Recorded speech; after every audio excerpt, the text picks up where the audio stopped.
truth uncensored. My whole network viral. 12 and a half get you a quarterback.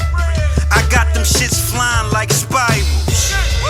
I like my truth. On to our other topic of today, and this one's I think is going to be a real good topic, Sam, man, because as of today, this is pretty much unprecedented if this is true. So a Louisiana woman dies in a possible first ever marijuana overdose in the U.S. Now, according to the New Orleans Advocate, Coroner Christy Montegut claimed that she recorded the first ever marijuana overdose. Now, Montegut, who served at her position since 1988, revealed that the 39-year-old woman was found dead in her apartment in February, and the toxicology report came back and said the woman had 8.4 nanograms of THC per milliliter in her blood.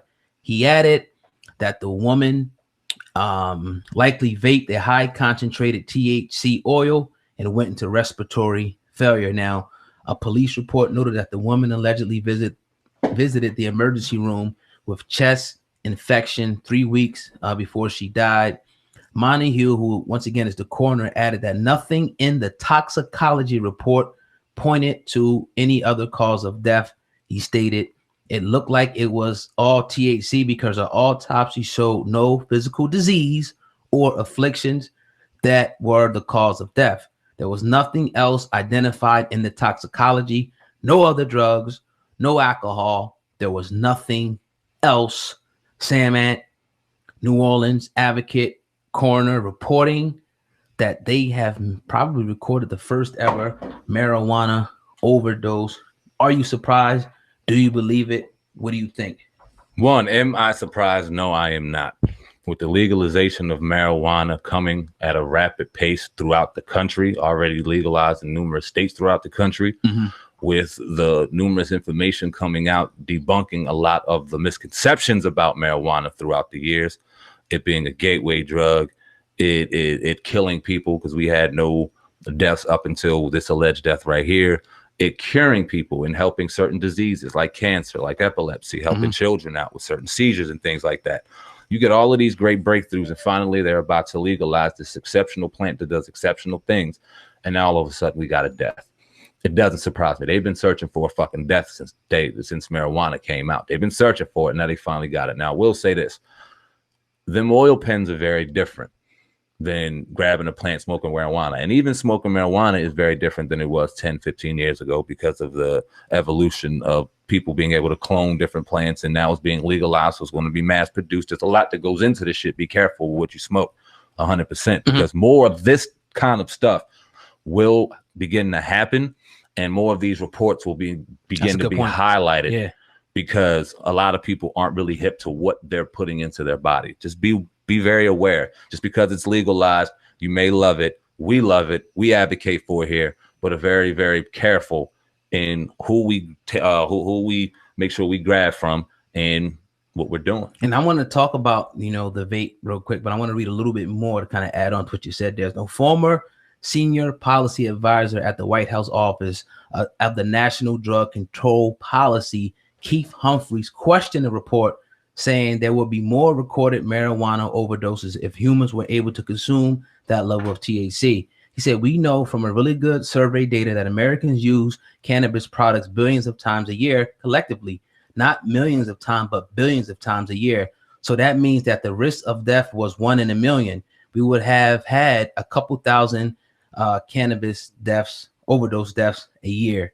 And this source is from Newsweek. So it's questionable. It's questionable that they're reporting one thing. Like we said, people smoke like crazy. Come on, man. All the time. We haven't had one recorded, death yet. They're saying this is, but again, this is questionable. But I do want to talk about the vapes because people know who hit the vapes, and people out there, I know they hit them, especially the people in the states that is legal and whatnot. It fucks your chest up when you hit that shit and you fucking start seeing stars and shit. It's like, oh, fuck. So it could be possible. I mean, for the wrong person, the right, mixture, it probably could fuck. Somebody had asthma or some shit. It maybe could trigger some other shit. I don't know. You know what I'm saying? But, I'm just saying, I go along with what you said. Just be careful in what you're doing. You know, I always say just stay with the, you know, the traditional, you know, way of doing it, whether you consume it, put it in your brownies or whatnot, but do what you do. Just be safe about it. It's got to be, just be mindful. That goes for anything. If you're putting anything in your body, shit, be mindful of it. Yeah. Them goddamn chips you're about to eat as you're listening to the podcast right now. Be mindful of that shit. Yeah. That's it, man. Let's transition real quick, guy, because I was talking to you, man, about John Singleton, and we all know that John Singleton, a legendary filmmaker, passed away due to a tragic stroke. Well, now sources are telling, obviously, TMZ, who else, that some of the mothers of his children are very suspicious of the events leading up to John checking himself into the hospital in mid-April. Now, he had he turned himself in after a return trip to Costa Rica. They were told that nobody seems to know how John Singleton got to the hospital. He didn't drive himself. No friends or family are saying they took him.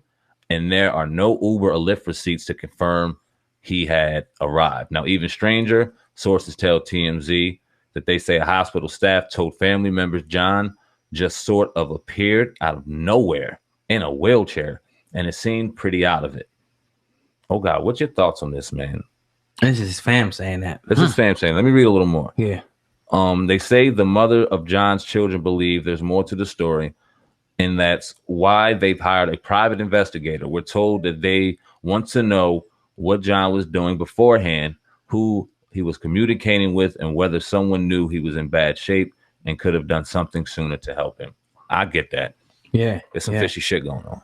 Yeah, I mean, obviously it's a smart thing to do. You know, kudos to the family for, you know, going to a whole nother level and saying, look, let's just, you know, take an independent, you know, private investigator and see exactly what happened, you know, with the situation here, because that's a lot of times around death. There's, you know, you could be told one thing, but it could be other mitigating circumstances why somebody died. So yeah, get the private investigator, research everybody, anybody that could have been involved thoroughly to the T, get camera footage, whatever you can get to try to pinpoint what happened, because somebody like that, man, was very important, not just to us, but definitely for his family. I mean, obviously he changed the legacy of his whole family, you know what I mean? And he's a millionaire, and I'm sure people are going to benefit from that. So it definitely makes sense for them to go this route. And I definitely can't wait to see the conclusion of this investigation, see where it leads. It's strange, man. When they talk about that the hospital staff told the family members that he just appeared in a wheelchair, like how does John Singleton just appear in a wheelchair?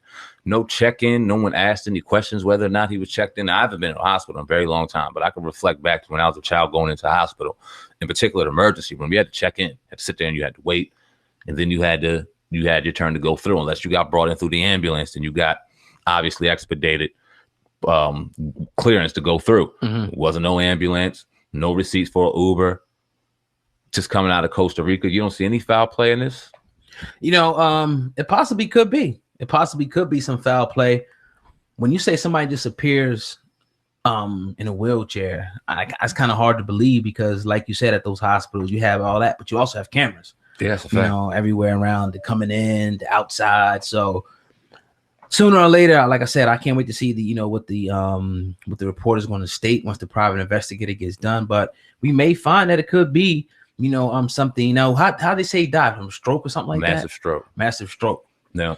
Yeah, when he had the stroke, we reported that he had the stroke, but there were also reports that he was going to be okay. There wasn't any indication or sign that he was in the amount of danger that he was in of passing away. And then all of a sudden they said, no, he's on life support. Right. They're about to pull a plug, and then it was over. So it was a very strange kind of a number of events that occurred prior to his death. And now we're hearing this. It's a lot going around it, man. And the conspiracy theorists are going to go crazy. Now they're about to jump and go nuts. I don't know if people knew, but there was a situation going on with his estate, a real nasty legal war with that already brewing and ensuing. So, I mean, we see this kind of thing, man, and we don't want to see foul play involved, but we can't leave it out of the realm of speculation and imagination right now. If the motherfucker just appeared. Well, the truth shall come to the light.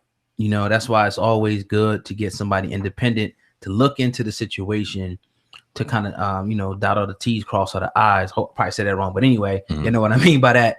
Just to look at it and see exactly what happened with the situation, because, again, we have seen a lot of people who we thought one way they went out, And years down the line, we found out, okay, this is some foul play. Now we can even, talk about the whole Michael Jackson house, a new, I forgot the company that picked up, that's going to be doing a film on Michael Jackson. Yeah, we were just reading about that. I forgot about it. Yeah. And that it was a whole bunch of questions surrounding his death. And was, what happened with that? Was the doctor involved? Was he the fall guy? The conspiracy theorists, like you said, went crazy. But right. I don't know, man. Conspiracy theory don't always mean that it could be some truth to it. Definitely.